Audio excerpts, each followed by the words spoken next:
Pendant la guerre froide, l'Union soviétique n'était pas en mesure d'égaler la flotte de surface des États-Unis, mais la marine soviétique disposait d'une force sous-marine nettement plus importante. Maintenant que Moscou a remis l'accent sur ses croiseurs sous-marins, comment les derniers sous-marins de la Russie se comparent à ceux en service dans la marine américaine?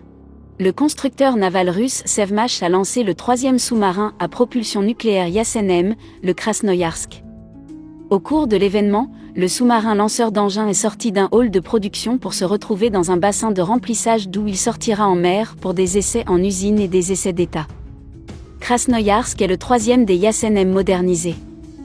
La Russie a achevé un seul sous-marin du projet 885, le Severodvinsk, en 2011. Il a été livré à la marine en 2013, 20 ans après le début de sa construction en 1993. Le premier sous-marin Yasen-M, Kazan, est entré en service 12 ans après le début de sa construction en 2009, tandis que le second devrait être mis en service d'ici la fin de l'année. Le Krasnoïarsk est sorti du hall après le début de sa construction en 2014. Le constructeur naval n'a pas précisé quand le sous-marin pourrait être remis au client.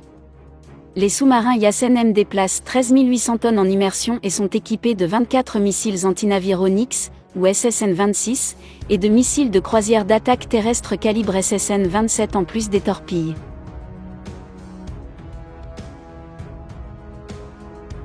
Des rapports antérieurs ont indiqué que les sous-marins pourraient potentiellement être équipés des nouveaux missiles hypersoniques Zircon qui sont en cours d'essai.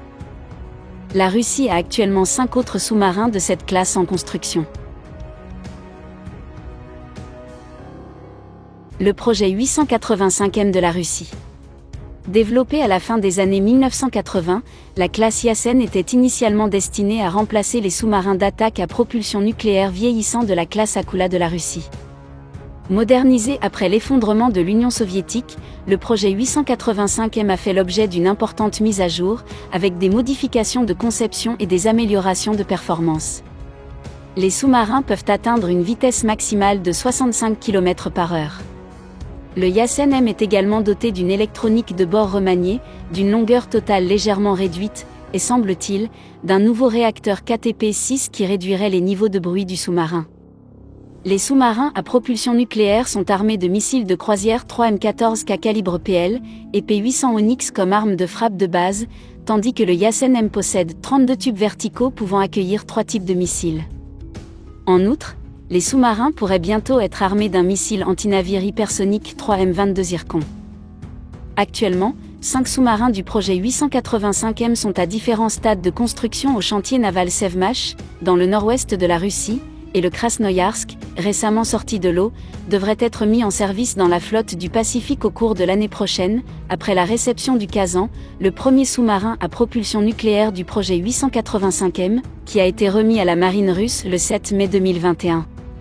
Il est désormais en service actif dans la flotte du Nord.